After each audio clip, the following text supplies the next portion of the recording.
ഈ വാക്യങ്ങൾ നമുക്ക് മനസ്സിലാകുന്നത് ക്രിസ്തു തന്നെയാണ് വഴിയും സത്യവും ജീവനും. ഹല്ലേലൂയ. അവൻ മുഖാന്തരമല്ലാതെ ആരും ദൈവത്തിന്റെ അടുക്കൽ എത്തുന്നില്ല. നിങ്ങൾ അതെ ക്രിസ്തുവിനെ അറിഞ്ഞുവെങ്കിൽ പിതാവായ ദൈവത്തെയും അറിയുമായിരുന്നു.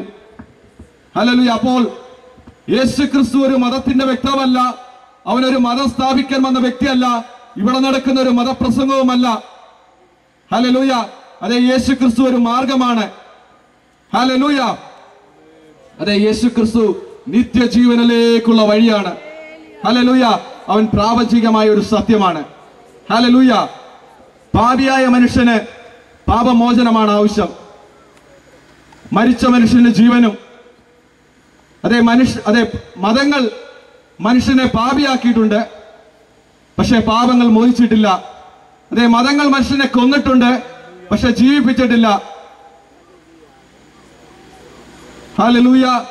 ജഡരക്തരഹിതനായ അതേ ആത്മാവാൻ ദൈവത്തിന് അതേ പാപങ്ങളെ മോചിക്കുവാൻ ദൈവാവസ്ഥയിൽ സാധ്യമല്ല. പാപത്തിന്റെ ശമ്പളം മരണമെന്ന ദൈവികമായ നീതി നിവൃത്തിയാകണമെങ്കിൽ അതേ പാപത്തിന്റെ ഹല്ലേലൂയ ശമ്പളം വഹിച്ച് ഹല്ലേലൂയ അതിന്റെ ഹല്ലേലൂയ ശമ്പളം അതേ മരണം ജഡത്തിൽ അനുഭവിക്കുവാൻ അതേ ദൈവത്തിനൊരു ജഡം ആവശ്യമായിരുന്നു. ഹല്ലേലൂയ.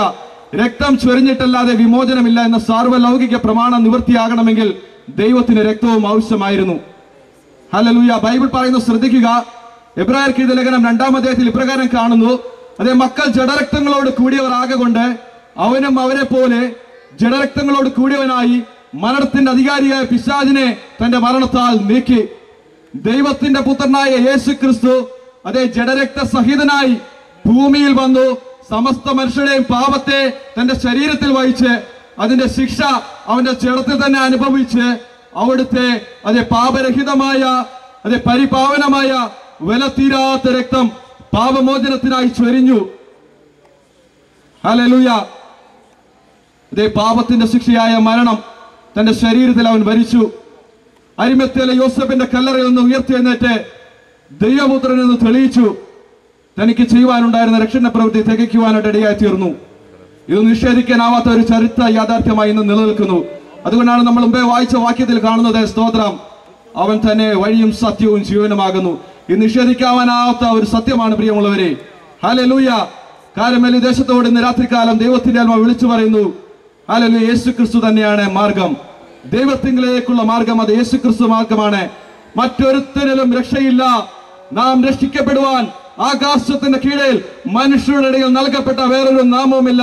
ഹല്ലേലൂയ. ഈ യേശുവിനെ പിൻപറ്റുന്നുവെങ്കിൽ മാത്രമേ നിങ്ങൾക്ക് ദൈവത്തെ അറിയുവാൻ, ദൈവത്തിന്റെ സന്നിധിയിൽ നിത്യരാജ്യത്തിൽ അവകാശികളായി തീരുവാൻ സാധിക്കുകയുള്ളൂ. ഹല്ലേലൂയ. നോക്കുക, യേശു ക്രിസ്തു ആളത്വപരമായി പിതാവാൻ ദൈവത്തെ വെളിപ്പെടുത്തുകയും പ്രവൃത്തിപരമായി ലോകത്തിന്റെ പാപത്തെ ചുമന്നു നീക്കിയ ദൈവകുഞ്ഞാടുമായി തീരുകയും ചെയ്തു. ഹല്ലേലൂയ. ആമേൻ.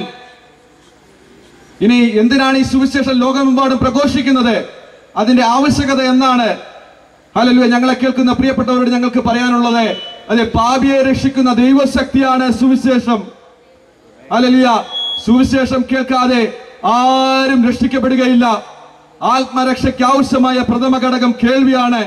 റോമർക്ക് എഴുതിയ ലേഖനം 10-ാം അധ്യായം 17-ാം വാക്യത്തിൽ ഇപ്രകാരം കാണുന്നു, വിശ്വാസം കേൾവിയാലും കേൾവി ക്രിസ്തുവിന്റെ വചനത്താലും വരുന്നു. ഹല്ലേലൂയ. അപ്പോൾ സുവിശേഷ പ്രസംഗമാണ് രക്ഷയ്ക്ക് ഹേതു. ഈ സുവിശേഷം പ്രസംഗിക്കുന്നില്ലെങ്കിൽ ഈ ലോകം നശിച്ചു പോകും. ഇന്നലെ ദൈവത്തിന്റെ ദാസന്മാർ ഇവിടെ സൂചിപ്പിച്ചതുപോലെ ബൈബിൾ അനേകം ഭാഷകളിൽ ഇപ്പോൾ എഴുതി കഴിഞ്ഞു നിൽക്കുന്നു. ഇനി അനേകം ഭാഷകളിലേക്ക് അത് തർജ്ജമ ചെയ്തുകൊണ്ടിരിക്കുന്നു, 2500-ൽ പരം ഭാഷകളിൽ. അപ്പോൾ ഈ സമയത്ത് ഇവിടെ നിന്ന് വചനം ശുശ്രൂഷിക്കുന്ന പോലെ അനേകം രാജ്യങ്ങളിൽ അതേ ഹല്ലേലൂയ ദൈവത്തിന്റെ മാറ്റമില്ലാത്ത വചനം ശുശ്രൂഷിച്ചുകൊണ്ടിരിക്കുകയാണ്. ഹല്ലേലൂയ. താമസമിന, അവൻ വേഗം വരും. ഹല്ലേലൂയ. വിശ്വസിക്കുന്ന കാര്യങ്ങളോ ദൈവത്തെ സ്തുതിച്ചാട്ടെ. ഓ ഹല്ലേലൂയ. അതെ, രക്ഷിക്കപ്പെടണമെന്നുള്ളത് ദൈവത്തിന്റെ ഇച്ഛയാണ്.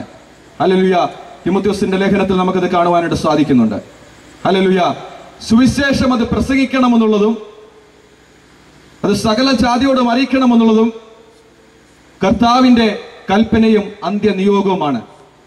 കാരണം ഇനി കർത്താവോ ദൂതന്മാരോ സുവിശേഷം പറയുകയുമില്ല, അതെ, പ്രസംഗിക്കുകയുമില്ല.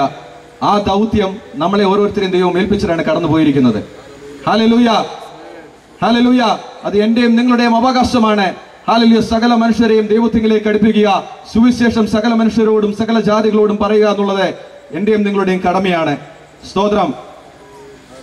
അത് എന്തുകൊണ്ടാണ് സുവിശേഷം നല്ല വാർത്ത എന്ന് പറയുന്നതിന്റെ കാരണം, യേശുക്രിസ്തുവിന്റെ ജനനവും മരണവും ഉയർത്തെഴുന്നേൽപ്പും അഥവാ പുനരുത്ഥാനം മാത്രമാണ് നല്ല വാർത്ത. കാരണം ആ പവിത്രമായ ജനനവും പ്രായശ്ചിത്ത ബലിമരണവും നീതീകരണാർത്ഥമുള്ള ഉയർത്തെഴുന്നേൽപ്പുമാണ് മാനവരാശിയുടെ പാപപരിഹാരത്തിന് നിമിത്തമായത്. അതുകൊണ്ട് സുവിശേഷം നല്ല വാർത്തയായി തീരൂ എന്ന് പറഞ്ഞുകൊണ്ട് ഞാൻ ആ ഭാഗവും വിടുകയാണ്. ഹല്ലേലൂയ. ശക്തമായിട്ടൊക്കെ ഒരു ഹല്ലേലൂയ പറഞ്ഞാട്ടെ. ആമേൻ. സ്തോത്രം. മരണവും ഉയർത്തെഴുന്നേൽപ്പുമുണ്ട്. അത് യേശുക്രിസ്തുവിന്റെ ജനനവും മരണവും പുനരുദ്ധാനമാണ്. അതിനോടൊരാൾ താതാത്മ്യം പ്രാപിച്ച് ഏകീഭവിക്കപ്പെടണം. യേശുക്രിസ്തുവിന്റെ ജനനവും മരണവും ഉയർത്തെഴുന്നേൽപ്പും ഇന്ന് എന്നെ കേൾക്കുന്ന പ്രിയപ്പെട്ടവരിലും അത് സ്വാർത്ഥമാകുവാനായിട്ട് ഇടവരണം.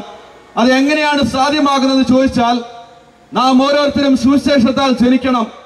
കാരമേലി ദേശമേ, സുവിശേഷത്താൽ ഇന്ന് രാത്രികാലം ജനിക്കപ്പെടട്ടെ. ഹല്ലേലൂയ. യേശുക്രിസ്തുവിന്റെ ജനനമാണ് സുവിശേഷം. സുവിശേഷത്താൽ ജനിക്കണമെങ്കിൽ യേശുക്രിസ്തുവിന്റെ ജനനത്തെ പറ്റി അറിയണം. എന്തിനാണ് യേശുക്രിസ്തു ജനിച്ചത്? യേശുക്രിസ്തു ജനിച്ചതിന്റെ ഉദ്ദേശം എന്താണ്? ഒന്നാമതായിട്ട് അതേ പ്രവചനങ്ങളുടെ നിവർത്തീകരണത്തിനായിട്ട് യേശുക്രിസ്തു ജനിച്ചു. മത്തായിയുടെ സുവിശേഷം 1-ാം അധ്യായം അതിന് 22-23 വാക്യങ്ങൾ വായിക്കുമ്പോൾ അവിടെ ഇപ്രകാരം കാണുവാനായിട്ട് സാധിക്കുന്നു. കന്യക ഗർഭിണിയായ ഒരു മകനെ പ്രസവിക്കും.